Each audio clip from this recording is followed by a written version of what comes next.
Tú fuiste alumno de Jaime, ¿cierto? Al aire. Político constitucional. Bien, muy buenas tardes. Sean todos ustedes nuevamente muy bienvenidos a este nuevo taller de coyuntura de la Fundación Jaime Guzmán, que ya nos acostumbramos. Se realiza prácticamente de modo semanal y bajo esta formalidad, bajo esta forma, digamos, esta plataforma Zoom, en la que cada día con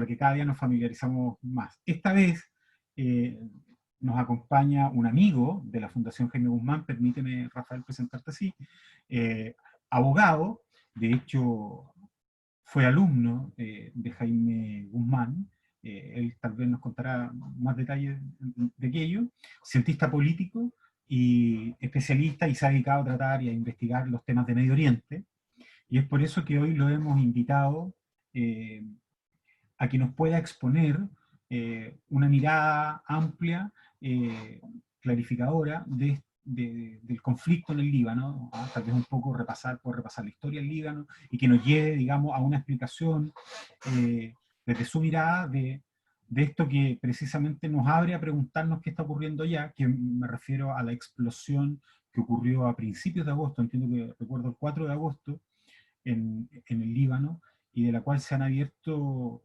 incluso diferentes especulaciones, ¿no? Sabemos que la explosión fue debido a que se guardaban ahí 2.700 aproximadamente toneladas de nitrato de amonio, y luego de eso surgieron explicaciones como que pudo ser un misil, o porque se acercaba, digamos, el fin del juicio del ex primer ministro Hariri, ¿cierto? E incluso se ha hablado de negligencia. Lo cierto es que el presidente del Líbano, una de las primeras cosas que declara es que no iba a aceptar investigación internacional, y eso mismo abrió todo tipo de especulaciones. Pero la historia del Líbano es mucho más profunda que esto, ¿no? Hoy tenemos lamentablemente esta historia que contar, y sobre ella le hemos pedido a Rafael que esta tarde nos pueda comentar y emitir su análisis al respecto. Muy bienvenido, Rafael, a la Fundación Jaime Guzmán nuevamente. Muchas gracias, Claudio, por la invitación. Efectivamente, yo me siento muy contento de estar aquí y estar con ustedes. Me trae recuerdos y olores universitarios. Jaime fue profesor mío de político y de constitucional. Tuve el agrado además de conocerlo, y tuve el agrado de discutir con él, que es una cuestión que era muy fuerte para uno chico, con alguien con la fuerza que él tenía de la argumentación. Yo más de alguna vez he contado esta anécdota que nos ocurría en clase. Me parece que se la conté a Claudio, que el primer día de clase en Derecho Político, y entre paréntesis, Jaime era una especie de rockstar, porque él estaba en un programa de A esta hora se improvisa. Entonces, uno cuando chico, los papás, la verdad, y uno lo hacían ver este programa, y ahí estaba él. Entonces, para mí era una cuestión impactante tener una clase con una persona que salía en la televisión. Era una cosa increíble. Y estaba de ayudante de Jaime Javier Leturia en ese minuto. Y él le pidió a Javier Leturia que tomara la lista del curso, primer día de clase. Y entonces Javier tomaba la lista de curso, Jaime estaba parado atrás, mirando cuando íbamos contestando cada uno. Y segundo día de clase, Jaime por el nombre a todos.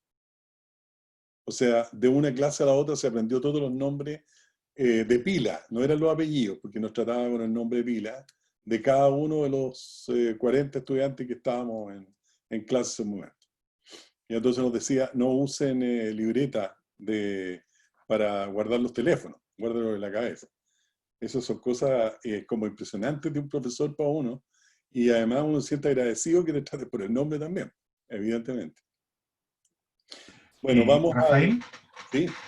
Antes de darte la palabra, solamente recordarle a las personas que hoy participan y escuchan esta exposición, que al final pueden emitir sus preguntas, pueden anotarse en las ventanitas de abajo, ¿sí? Gracias, Rafael. Muy bien.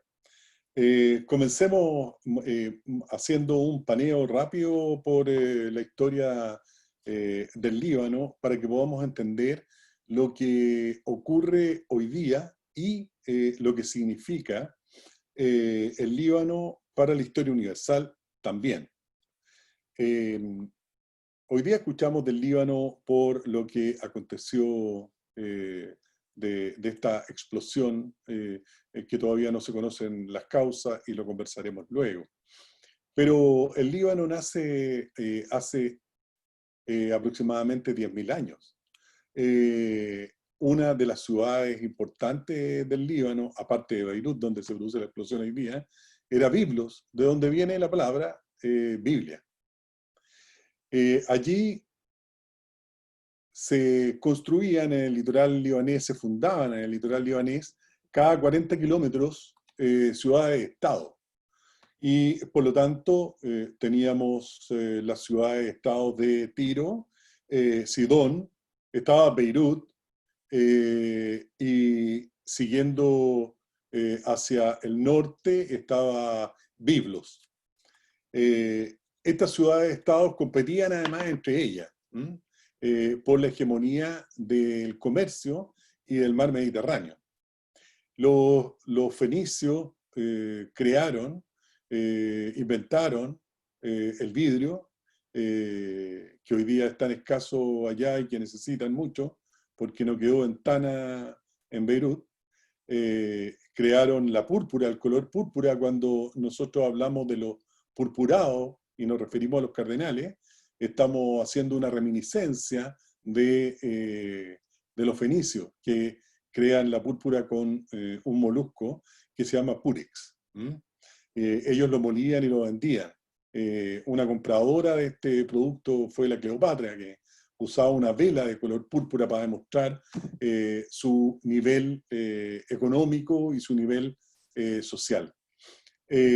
Una de las cosas más importantes que aportó a la civilización son las letras, la escritura. Ellos crearon la escritura. Cuando uno compara los signos fenicios con la escritura romana, la escritura latina, puede identificar perfectamente algunas de las letras que hasta el día de hoy nosotros estamos usando. O sea, gracias a los fenicios logramos escribir. Por lo tanto, es un pueblo que entregó con mucha fuerza civilizatoria a todo el mundo, no solamente a su país. Es más, como todos sabemos, la historia la escriben los ganadores, los vencedores, y los griegos vencieron en su minuto a los fenicios y ellos se quedaron con el patrimonio de la democracia. Pero la democracia nace en Tiro, con la asamblea de sufetes, en que los comerciantes del lugar y personas mayores podían votar y elegir a quienes los iban a dirigir con posterioridad. De ahí viene el germen de la democracia representativa, que después parte hacia Roma, o sea, perdón, hacia Grecia. Desde Tiro, que era una ciudad-estado muy importante, el rey Salomón se hizo muy amigo con el rey Hiram de Tiro, y en esta historia el rey Salomón pide a arquitectos fenicios de Hiram que construyeran el templo de Jerusalén. Arquitectos fenicios construyeron el templo de Jerusalén y llevaron también la madera de cedro con la cual se construyó dicho templo. Desde Tiro sale la princesa Dido, que la llamaron los griegos, pero su nombre real era la princesa Elisa, quien estaba casada en su minuto con un sacerdote importante del templo de Melkarte en Tiro, y ella era sobrina del rey Pigmalión. el rey mandó a matar al marido de Elisa porque estaba subiendo demasiado en el escalafón social y era muy querido por la gente.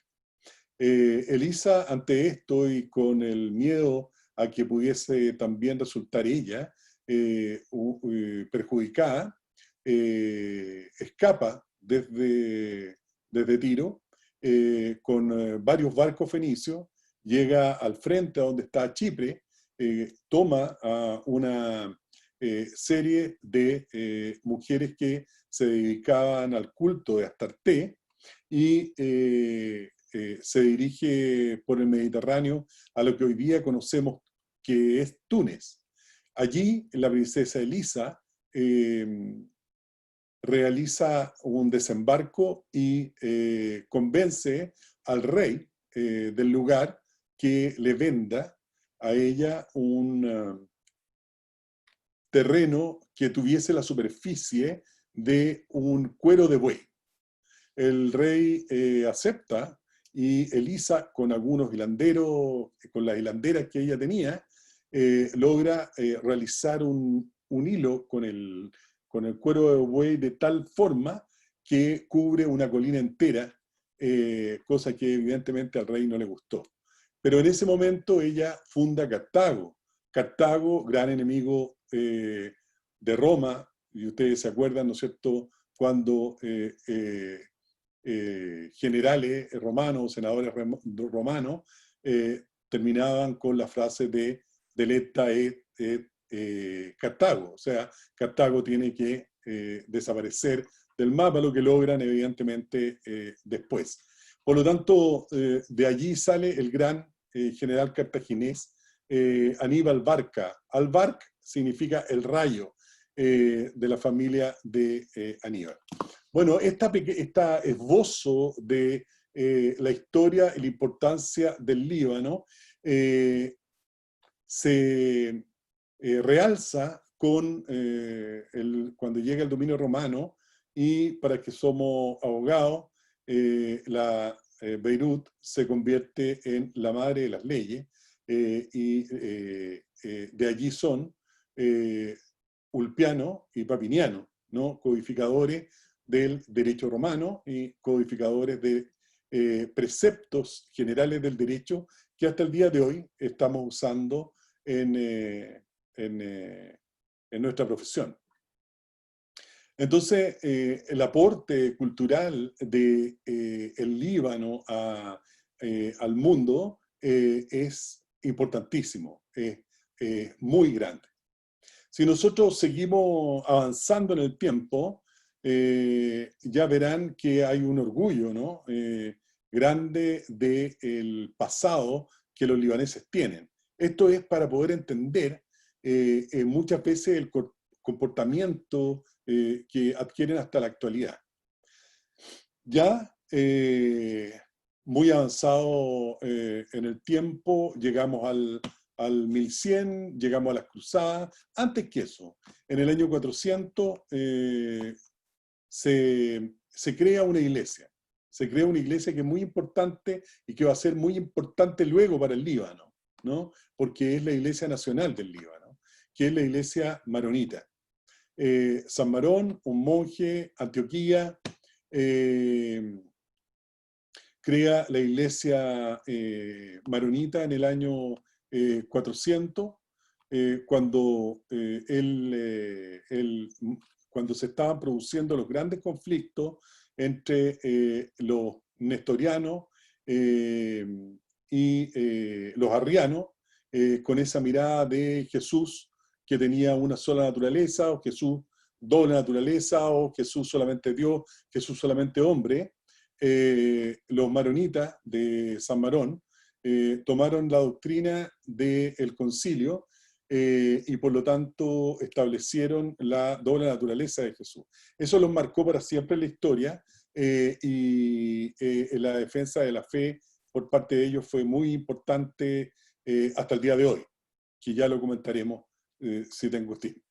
El año 600 asume la iglesia San Juan Marón, quien, en vistas de la persecución islámica que había alrededor, escapa hacia las montañas libanesas para refugiarse allí.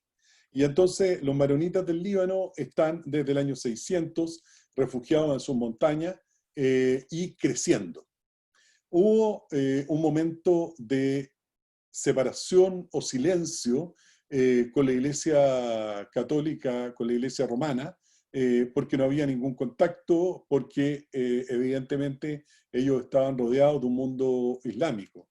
Pero en el año 1100 aproximadamente, cuando llega San Luis, cuando llega el rey Luis Sabio, en la Cuarta Cruzada a Beirut, ve extrañamente que empiezan a bajar de los cerros algunos personajes que los van a abrazar, ¿no?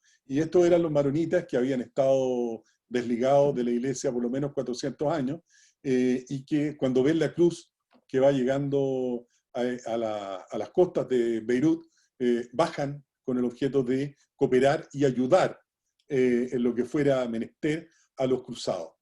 Se convierten los maronitas entonces en los guías de los cruzados en todas las campañas que ellos realizan en Medio Oriente. Por eso mismo el rey Luis señala que los maronitas, tiene un decreto que señala que los maronitas tienen los mismos derechos que los franceses por el comportamiento que habían tenido con él y con la fe católica. Eso significó, evidentemente, cuando perdieron en el 1300 San Juan de Acre, los maronitas fueron los más perjudicados y el Líbano, evidentemente, fue uno de los más perjudicados porque se volcaron en su contra todo lo que había, digamos, alrededor. Siguiendo en el tiempo, este extraño lugar, que no tiene más de 10.452 kilómetros cuadrados hoy día, para que entendamos las dimensiones del Líbano, es como la isla grande de Chiloé, no es más grande que eso, y los maronitas estaban en las montañas, es invadido por el Imperio Otomano, y extrañamente el Imperio Otomano mantiene una cierta independencia de los maronitas, los cuales podían gobernar su espacio territorial conjuntamente con los drusos, que fundaron en definitiva con posterioridad, ambos en unidad, el Líbano más adelante, ¿no? Un hogar nacional.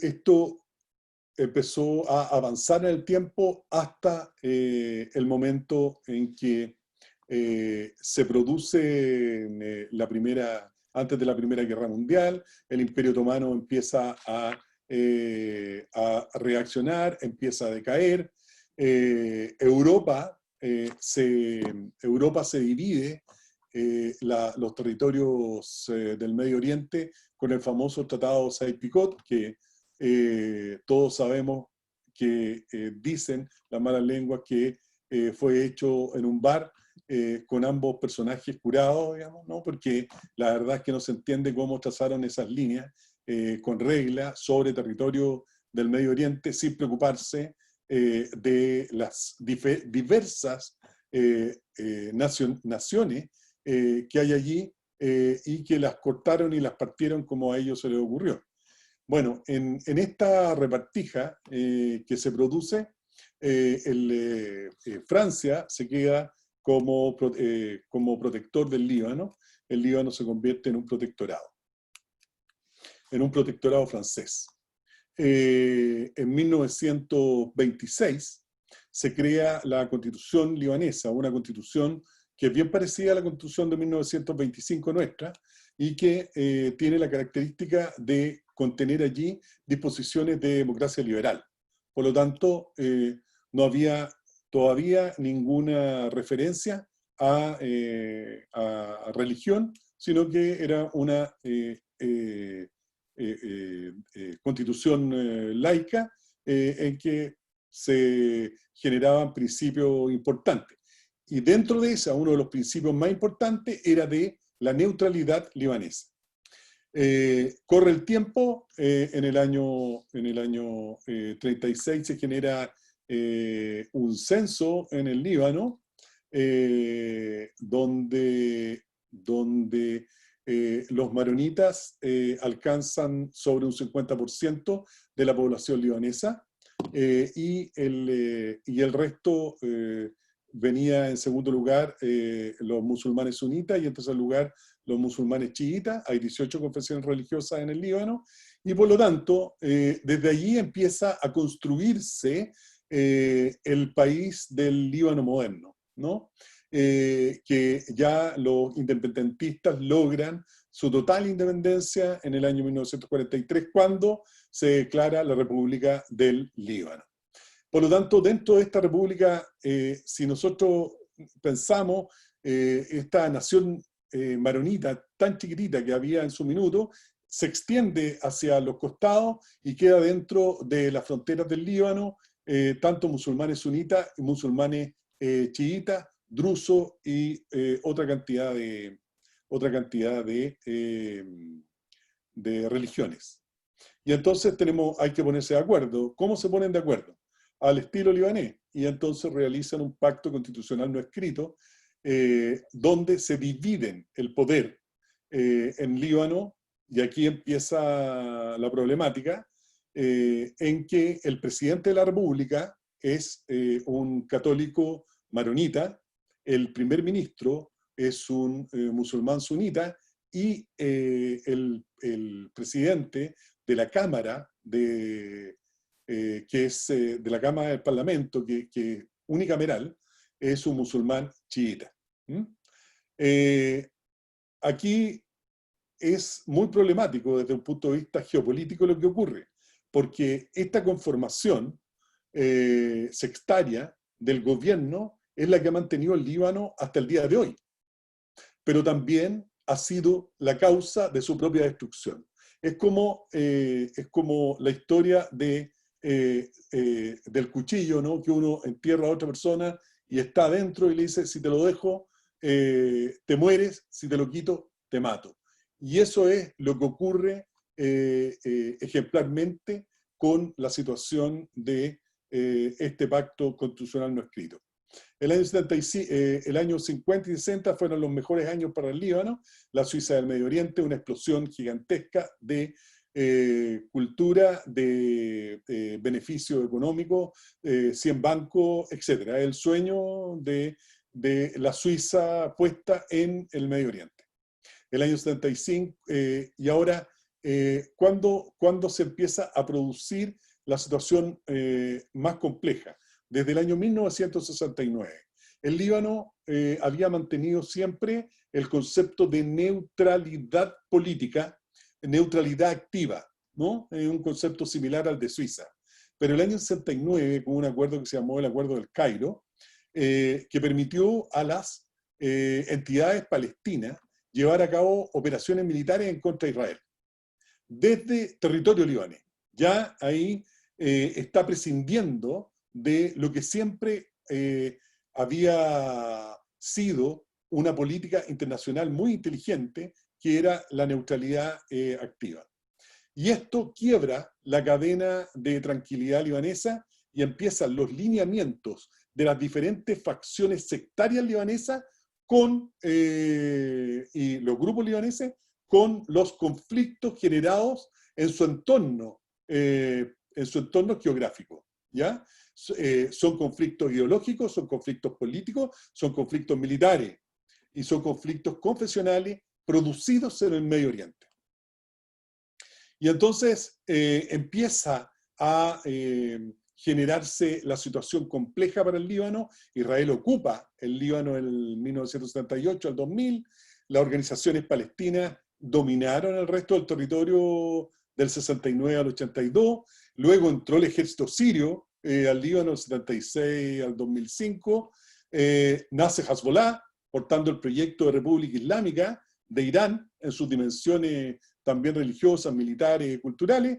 etc. Como vemos, ¿no es cierto?, en el Líbano, las facciones internas estaban resonando con los conflictos del Medio Oriente. Y eso produjo el gigantesco problema en el país que dura hasta el día de hoy, hasta que se vuelva a una efectiva normalidad, que es la que está pidiendo reiteradamente el patriarca maronita. Y entonces, después de la guerra, que para algunos es guerra civil, pero la verdad que fue una guerra de extranjeros dentro del Líbano, hasta que un momento se convierte en efectivamente una guerra civil. Termina el año 90 con un acuerdo que se llamó el Acuerdo del Taif. Este acuerdo entonces genera una repartición política diferente a la que existía en el acuerdo no escrito constitucional, porque si bien se mantienen las figuras como hasta ese momento, donde el presidente es católico maronita, el primer ministro musulmán sunita y el presidente del parlamento musulmán chiita, las atribuciones cambian. Y entonces el presidente de la República se convierte en una especie de jefe de Estado, y quien está dirigiendo efectivamente el país es el primer ministro, que es musulmán sunita. Esto, evidentemente, desde el año 90 hasta ahora, provoca una serie de situaciones complejas. Pensemos lo siguiente. Cuando uno lee los artículos de la guerra, cuando uno lee el término de esta guerra que les mencioné del 75 al 90, están los mismos nombres que escuchamos hoy día. Está el presidente de la República, Michel Aoun, está Samir Yahya, Fuerza Libanesa, está el Navi Berri, que es el presidente de la Cámara. Son la misma figura, no hay renovación, porque la distribución sectaria, que si bien hace o produce la estabilidad libanesa, también produce situaciones en que no existe un recambio real en las directivas de poder, y es por eso que se han producido las explosiones espontáneas de los manifestantes hoy día en Beirut. Hay mucha corrupción, y una corrupción que se va tapando, ¿no? Una secta con la otra, porque en la medida que se pueda sacar el dinero correspondiente no hay problema, digamos, ¿no? Pero han olvidado completamente lo que significa el pueblo del Líbano. Quisiera fijarme una vez más en la figura de los maronitas como una fuente principal de desarrollo en el Líbano y de estabilidad, ¿no? Evidentemente son los más antiguos que tiene el país, ¿no? La iglesia maronita, quiero leerle muy rápidamente lo que dice San Pío X de ellos. Amamos a todos los cristianos de Oriente, dice el Papa Pío X, pero los maronitas ocupan un lugar especial en nuestro corazón, porque han sido en todo tiempo la alegría de la Iglesia y el consuelo del papado. La fe católica está arraigada en el corazón de los maronitas, como los muy antiguos cedros están hincados por sus potentes raíces en las altas montañas de su patria. La situación que hoy día vive el Líbano pone en peligro lo que señaló Juan Pablo II como un mensaje. Juan Pablo II señaló que el Líbano era un mensaje de tolerancia, un mensaje de hermandad.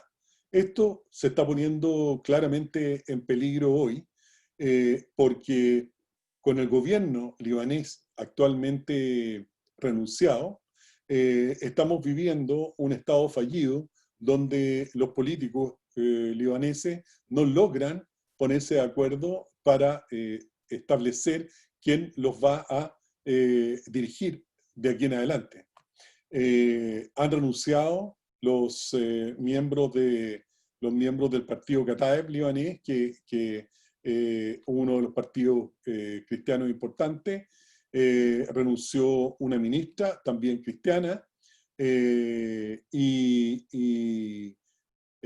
gobierno entonces hoy día se encuentra descabezado, el primer ministro, está el presidente de la República, evidentemente, pero ya les dije cuáles eran las características que tiene.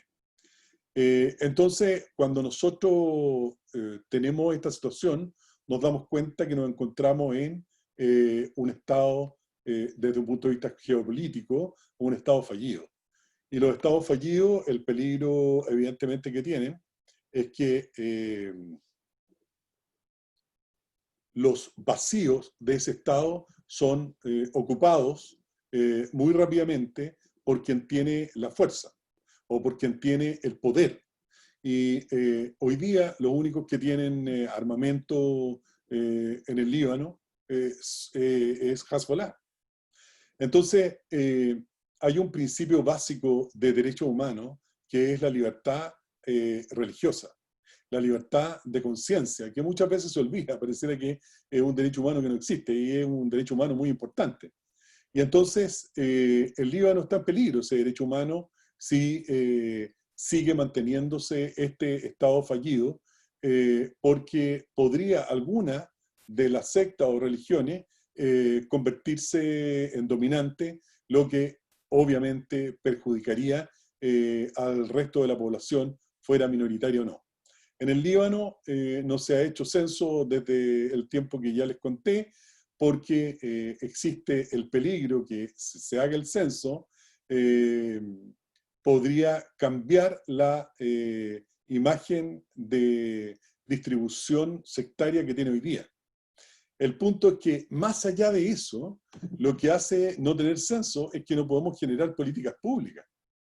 Y porque no sabemos el nivel que tenemos con respecto a las necesidades de la población. El Líbano, con aproximadamente 4 millones y medio de habitantes, es un país pequeño que tiene 2 millones de refugiados sirios en su territorio, por lo tanto ya se aumentó a 6 millones y medio, y tiene cerca de medio millón de palestinos también en su territorio. Entonces es un país que de 4 millones y medio libaneses se convierte pronto en 7 millones y medio. Entonces, para quienes hemos estado allá, nos damos cuenta que estamos conversando como estamos conversando ahora y se corta la luz. La gente está acostumbrada, uno se asusta, mira para todos lados, ¿qué pasó? Pero ellos están acostumbrados. Se corta la luz cada 4 horas porque no han logrado tener un sistema de distribución mayor. Los dineros que se tenían para generación de electricidad han desaparecido. Tuvieron hace algunos años atrás muchos problemas con la basura, y entonces ustedes se dan cuenta que existen problemas del gobierno central que no ha logrado resolver. Por otra parte, la red de salud también es una red sectaria, o sea, cada facción religiosa tiene sus hospitales. Entonces, como no es como conocemos en Chile, que tenemos una red de salud completa y que puede ser manejada por el Estado, aquí no pasa eso. Entonces, evidentemente es mucho más compleja la situación con el COVID y más compleja la situación hoy día con lo que ocurrió con las explosiones de principios del mes. ¿Y qué ocurrió allí? La verdad es que hasta la fecha todavía no tenemos claridad, no hay ninguna certeza de lo que pasa. Beirut fue parcialmente destruido, más de 300.000 familias quedaron sin hogar. Hasta el día de hoy están los cadáveres enterrados bajo los escombros, siguen buscando, miren el tiempo que ha pasado, han pedido ayuda a Chile, a los topos chilenos, para que pudieran ir a ayudar a buscar a las víctimas, y las especulaciones de lo ocurrido saltan por todas partes. Sabemos que son las 2.750 toneladas de nitrato de amoníaco que fueron confiscadas en un momento determinado y estaban en un hangar, el hangar número 12 en el puerto de Beirut, pero estaban hace mucho tiempo, por lo menos fueron confiscadas en el año 2014. Imagínense, estamos en el 2020 y todavía estaban allí. No sabemos qué produjo la chispa, que incendió la bodega. No sabemos si efectivamente no solo había nitrato de amonio, algunos dicen que habían fuegos artificiales, otros dicen que habían armamento también en el lugar. La explosión es la tercera en fuerza no nuclear que se ha producido en la historia humana. Por lo tanto, ha sido terriblemente devastador lo ocurrido allí. Se ha comparado con un terremoto de una escala 4.5 de Richter. O sea, ese es el impacto producido. Para que podamos entenderlo incluso más, podríamos decir que el área devastada se encuentra, si nosotros nos situamos en la Plaza Italia, hasta el Estadio Nacional, más allá de la estación central. Ese es el impacto devastador que produjo la explosión que existió en el Líbano. Lamentablemente, como dijo muy bien Claudio, el presidente de la República no quiere hacer una investigación internacional. No sabemos por qué. La verdad es que sería muy importante que así se hiciera, porque la ciudadanía no cree en lo que ocurre, no cree en los gobernantes, ¿no? En sus dirigentes políticos. Las protestas en Líbano, extrañamente, se iniciaron el 17 de octubre, acá se iniciaron el 18 de octubre. Pareciera haber una ola, ¿no?, de carácter internacional que se está produciendo y que uno la puede observar cuando mira hacia el Medio Oriente. Y con la explosión, a pesar del coronavirus, la gente está saliendo nuevamente a la calle por respuesta, porque tienen hambre, porque hay mucho sufrimiento y porque hay mucha pobreza. Como hoy día, por lo tanto, entonces, el Líbano es el ojo del huracán de varias potencias, y aquí termino, de varias potencias. Por un lado, Siria, Irán, que es la más potente, ya Siria quedó fuera, digamos, de combate por ahora, no se sabe cómo se van a levantar, pero en el eje está Irán, Siria, y por supuesto Hezbollah, dentro del Líbano. Por el otro lado está Arabia Saudita, con Estados Unidos, algunos de los Emiratos Árabes.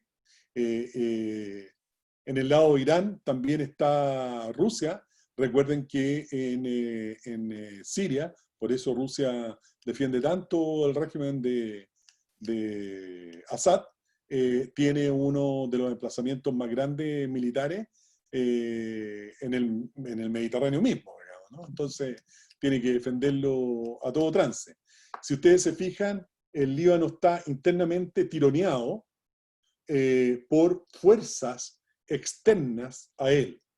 Y eso hace que haya mucha dificultad para avanzar desde un punto de vista de la gestión de gobierno.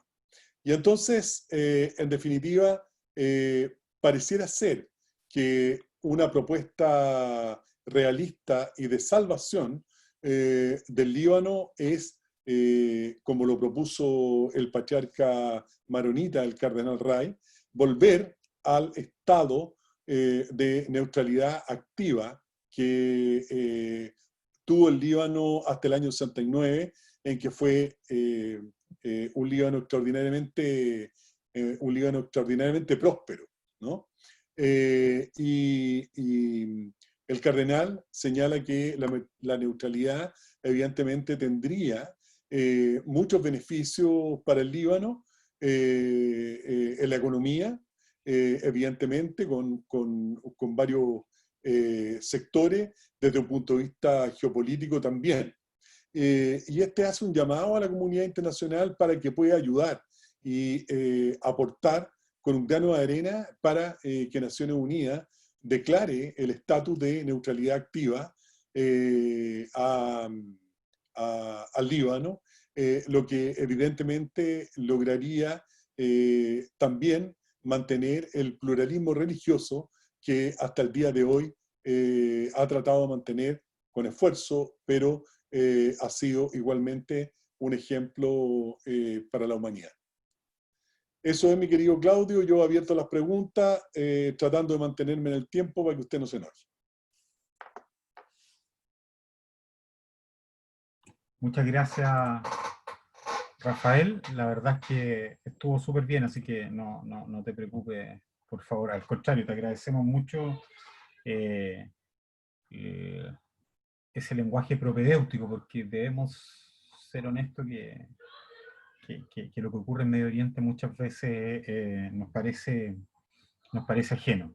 Yo quisiera partir preguntándote, Rafael, lo siguiente.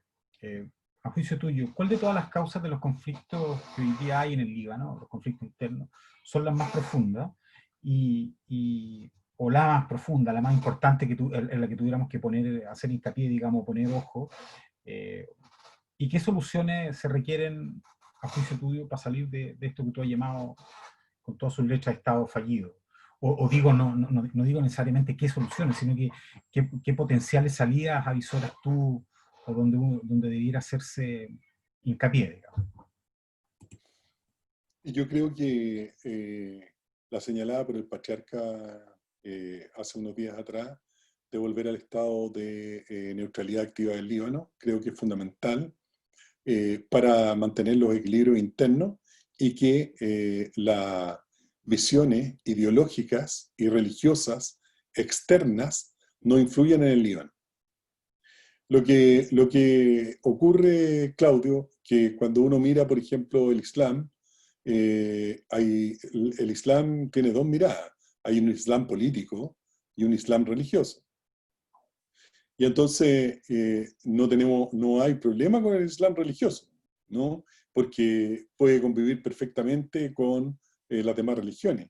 El problema es el Islam político. ¿Cuáles son y qué es lo que quiere el Islam político fuera del Líbano que afecta internamente al Líbano? ¿Sí? Entonces, no existe una neutralidad activa por parte del Líbano. Las facciones internas, porque es un gobierno sectario, van a alinearse en forma inmediata con el extranjero. Y eso influye en las decisiones internas del Líbano. Ahí está el meollo y el problema más grande. Ahora bien, ¿podría el Líbano sacar o eliminar su sistema sectario y entrar en una democracia liberal directa, sin cuotas? Porque en el fondo es lo que tiene, digamos, ¿no? Yo creo que sí, pero con ciertas condiciones de respeto total y absoluto al principio de la libertad religiosa.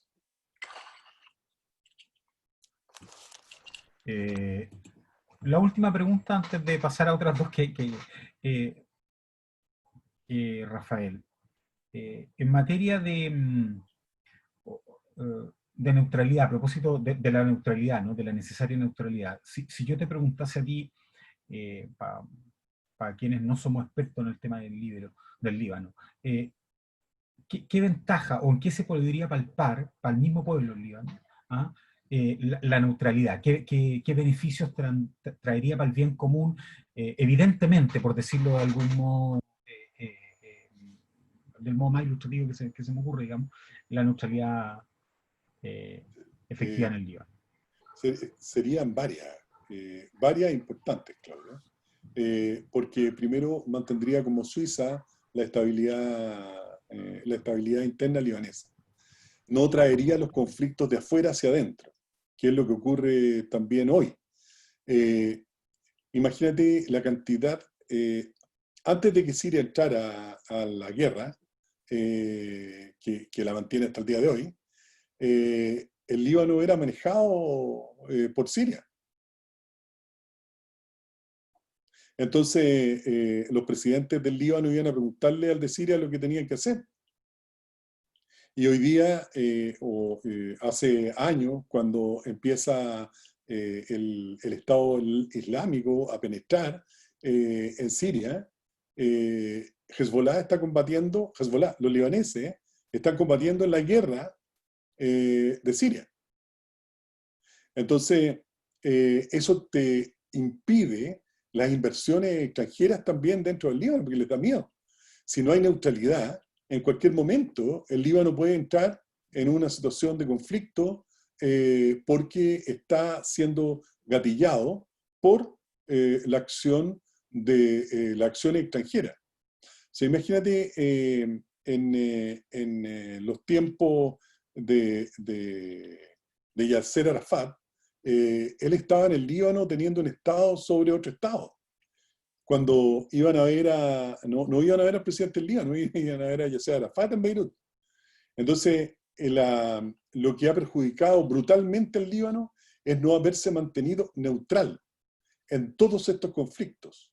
Y entonces, lo que ocurre, pensar en el tironeo que existe dentro del gobierno libanés con los sunitas que responden a Arabia Saudita y los chiitas que responden a Irán. Lo que se quisiera por el nivel de neutralidad que respondieran solamente al Líbano. Y eso, como te comienzo a decir, implicaría mayor tranquilidad desde un punto de vista financiero y evidentemente también el respeto a las miradas diferentes religiosas. Gracias, Rafael. La siguiente pregunta te la va a realizar Daniela Carrasco. Hola Rafael, ¿me escuchas? Sí, Daniela, perfecto. Hola, muchas gracias por tu explicación. Y quisiera preguntar que si no se tratan correctamente las causas de los conflictos del Líbano, ¿qué escenarios posibles se puede esperar y cuáles serían los más posibles a tu juicio? Muchas gracias.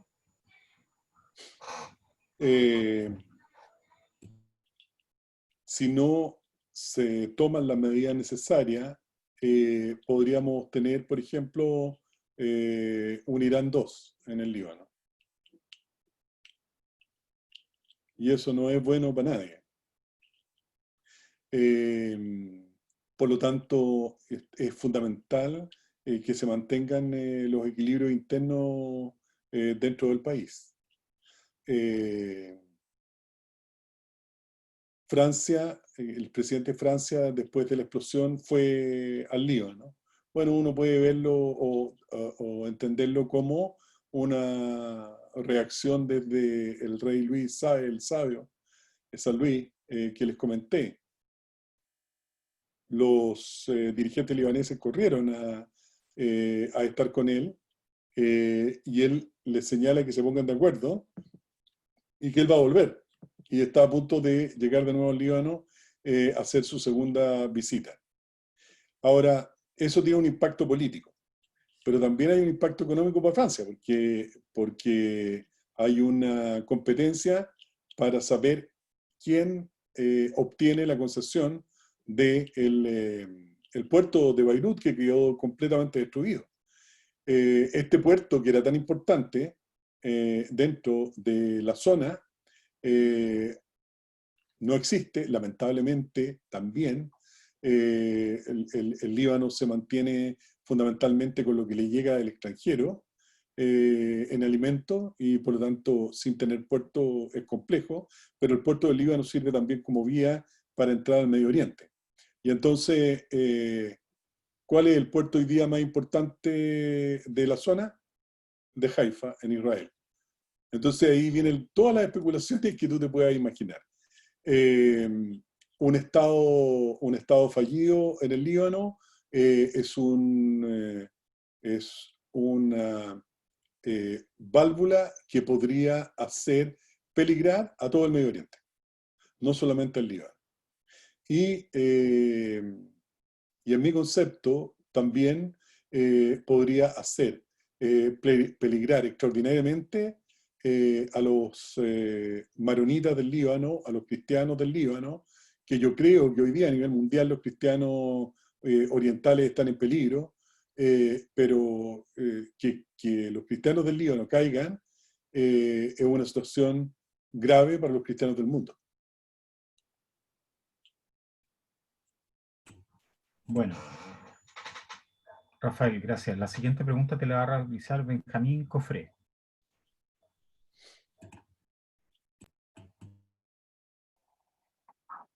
¿Qué tal, Rafael? Hola Benja, ¿cómo estás? Todo muy bien, muchas gracias. Primero, agradecerte por la exposición. De verdad que para los que conocemos poco sobre estos países, es siempre muy nutritivo. Y quería colgarme un poco de la última respuesta sobre las posibles soluciones, donde tú planteas que existe un posible tránsito del Líbano hacia una democracia liberal. Y yo me pregunto, considerando el agotamiento de los regímenes democráticos y liberales, sobre todo en el sector occidental, incluyendo la crisis que está viviendo ahora nuestro país, ¿es una posibilidad entonces de poder reencantarnos también a nosotros este planteamiento de Líbano hacia una democracia liberal? Es una muy buena pregunta, muy buena pregunta. Desgraciadamente, Benja, es lo único que conocemos, o lo menos malo. Nadie ha dicho que la democracia liberal sea la perfecta, digamos, ¿no? Pero todavía yo no tengo ninguna claridad cuál podría ser una alternativa a esa. Desgraciadamente, la democracia liberal, y Jaime se dio cuenta en su minuto muy claramente, tiene trizaduras, ¿no? Que impactan también en el sistema de representación, fundamentalmente cuando las élites políticas se alejan del sentimiento, pensamiento de la ciudadanía. No creo que sea adecuado una democracia o un sistema de gobierno más que democracia como el que tiene China, por ejemplo, o como el que tiene Rusia, porque en definitiva el de China produce prosperidad económica, pero ahí se están jugando valores que son bien importantes, ¿no? Que nosotros no debemos olvidar. Entonces, yo creo que la democracia liberal es el mal menor en este minuto y que tiene problemas y que hoy día el mundo está un poquito decepcionado con respecto a ella. En general, sí, también. Pero no veo que una solución sea, por ejemplo, una dictadura en Líbano, porque no sé quién la tomaría, y eso da un poquito de miedo, ¿no? A pesar de que algunos amigos míos, un cura amigo mío que quiero mucho, desde el Líbano, que él vive en Biblos, me comenta un poquito de echaría de menos, digamos, a alguien que fuera un poquito más fuerte, porque evidente, él tiene 80 años y necesita estabilidad, eso uno lo entiende. Pero transitar hacia un sistema que no tenga cierta representación ciudadana en Líbano es complejo. No quiero alargarme, pero fíjate que las votaciones hoy día, porque hay votaciones en el Líbano, pero la votación es sectaria. Entonces, por ejemplo, Ñuñoa va a tener que sacar a 2 cristianos y 2 musulmanes. Y si San Bernardo son 4 cristianos. En Rancagua son 4 musulmanes. ¿Te fijas? O sea, en el Parlamento hay 50 cristianos, o sea, 50% cristianos, 50% musulmanes. Entonces, claro que es un problema esa forma de mirar la democracia. Produce estabilidad, pero también produce corrupción. Entonces hay que buscar una alternativa, y a mí de verdad no se me ocurre otra que la democracia liberal. a pesar de todos los defectos que tiene. Rafael, la última pregunta te la va a realizar Sebastián Lago. Rafael, ¿me escuchas? Sí, Sebastián, perfectamente. Perfecto. Oye, primero que todo, gracias por tu tiempo. Te quiero consultar sobre las políticas de Estados Unidos en Medio Oriente. Y te lo pregunto no solo porque los demócratas han sido históricamente, convengamos, las personas que más han criticado, ¿cierto?, este tipo de política, el mundo progresista, etcétera, sino que en el mundo republicano también. O sea, el ex candidato presidencial Ron Paul dijo, a propósito de un retiro de tropas hecho por Trump en Siria, dijo textual que Estados Unidos necesita un corte limpio con su participación en Medio Oriente. Así que te quiero preguntar qué opina al respecto sobre el rol de este país. Tal cual, tal cual. Yo no sé si se debe a que Estados Unidos no entiende los países del Medio Oriente o los países árabes en concreto, tan mal aconsejados, o qué es lo que busca, aparte del petróleo, obvio, digamos, ¿no? Porque él alimenta a los desestabilizadores y después los trata de eliminar. Pasó eso con Gaddafi, pasó eso con Saddam Hussein. Ha sido Estados Unidos el que lo alimentó y lo llevó al poder. Y después entonces tiene que andar persiguiéndolo y matándolo. Hay algo ahí que la intervención norteamericana en suelo del Medio Oriente produce mucho, mucho daño porque no entienden la mentalidad. Mira, te voy a una sola cosa para que tú veas lo equivocados que están cuando se meten donde no deben. Aliasca, ¿te acuerdas de Aliasca? El que atentó contra el Papa Juan Pablo II. ¿Ya? Aliasca, Juan Pablo II, año 89 fue, parece, ¿no? Y le preguntaron a Aliasca por qué había atacado al Papa Juan Pablo II. Y Aliasca le dice, porque es el jefe supremo de los cruzados. De los Frani, le dijo que eran lo mismo. Es el jefe supremo de los Frani, es el jefe supremo de los cruzados. De 1989, ¿cuántos años había pasado la historia de las cruzadas? Si no se entiende esto, no se entiende lo que te acabo de decir, no se entiende cómo tú puedes entrar dentro del Medio Oriente. No olvidan. O sea, imagínate todo el tiempo que pasó para que Aliasca atentara en contra del Papa, porque era el jefe supremo de los cruzados. Cruzadas que habían terminado en 1300. Entonces, la entrada de Estados Unidos es muy negativa, desde todo punto de vista. Hoy día Estados Unidos está apoyando a Arabia Saudita. Yo lo entiendo por el tema de petróleo, pero Arabia Saudita es una monarquía wahabita extraordinariamente peligrosa que ha destruido a Yemen, donde los derechos humanos son violados todos los días, sin ningún asco, digamos, y sin ningún problema. Donde uno de los periodistas detractores fue muerto en la embajada de Arabia Saudita fuera del país.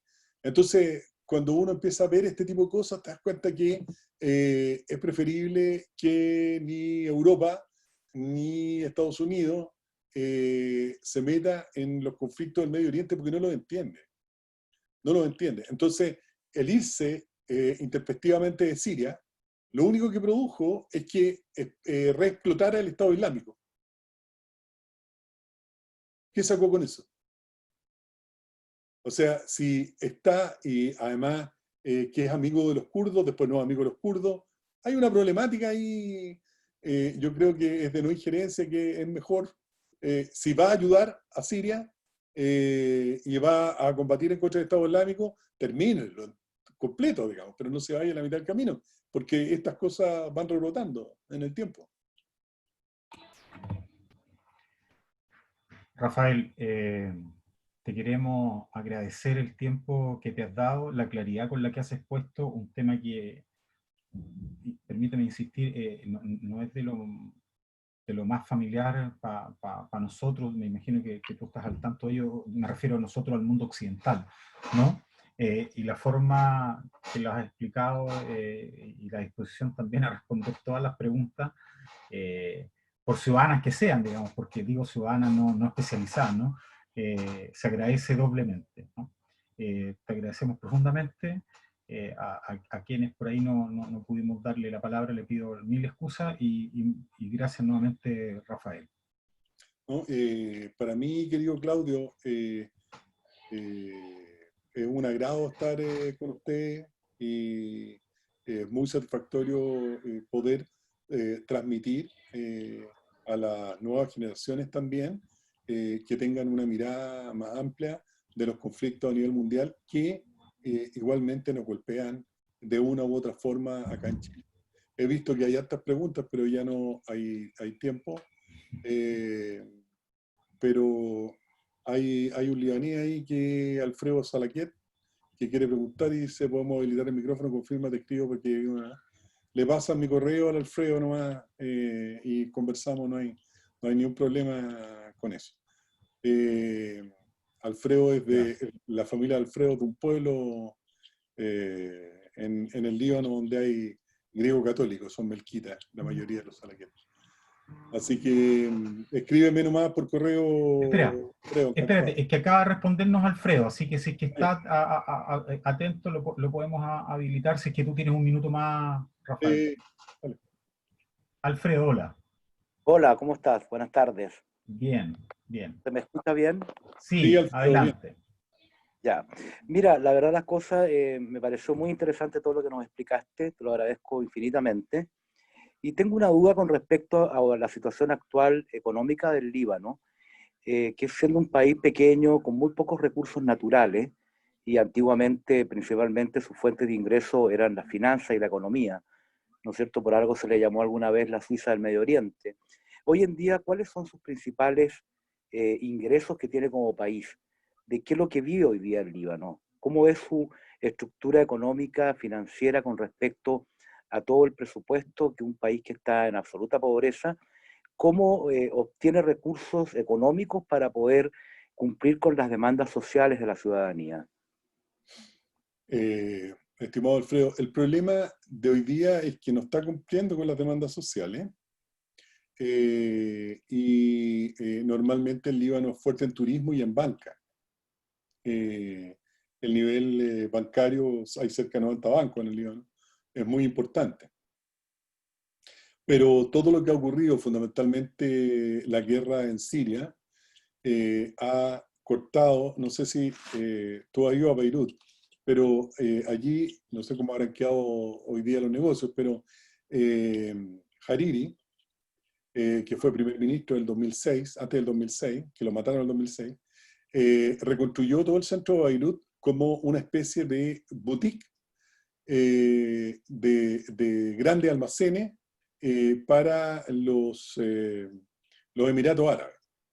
Y extraordinario porque las grandes tiendas iban a estar en Líbano y iban a poder ofertar sus productos de las marcas más inimaginables que estaban en Europa. Y en árabe, ¿no es cierto? Iban a hablar en árabe con la gente que iba. El problema grave es que cuando se produce la guerra en Siria, se cierra al final la frontera y los Emiratos no van en avión, iban por carretera. Y entonces eso quedó totalmente destruido, vacío. Nadie podía comprar allí, digamos, porque estaban hechos para los Emiratos. Entonces, en concreto, respondiendo a tu pregunta, los perjuicios ocasionados por la guerra de Siria precipitaron también la situación económica libanesa. Y además de eso, los 2 millones de sirios que están hoy día en el Líbano refugiados, que el Líbano lo único que quiere es que se vuelvan a su casa, porque hay que mantenerlos también. Y los 500.000 palestinos también dentro del Líbano, es una carga muy gigantesca para el Estado. Y el Estado que hoy día se mantiene o se mantenía gracias al turismo y a esto de las grandes transacciones de carácter comercial que se hace en la banca libanesa. las universidades libanesas son de mucha importancia porque todos los países árabes envían a su élite a estudiar al Líbano. Entonces, los recursos naturales que tiene el Líbano, porque tiene recursos naturales, son para autoabastecerse con esfuerzo, digamos, porque importa mucho, y por lo tanto la situación de hoy día desde el punto de vista financiero está más complicada que antes, por eso están pidiendo préstamos. Y con esta destrucción del puerto es peor todavía. Bueno, ahora sí, Rafael, te despedimos y te agradecemos nuevamente. Te pasaste, no solamente sabes mucho, sino que además lo sabes explicar muy bien y eso se agradece. Un abrazo, Rafael. A ti. No sé si quieres Chao, decir algo chao, final. cuando quieras. Encantado. Bueno, muchas gracias nuevamente. Un abrazo y saludos a todos. Hasta luego. Muy amables por haber Chao, participado. chao. Adiós.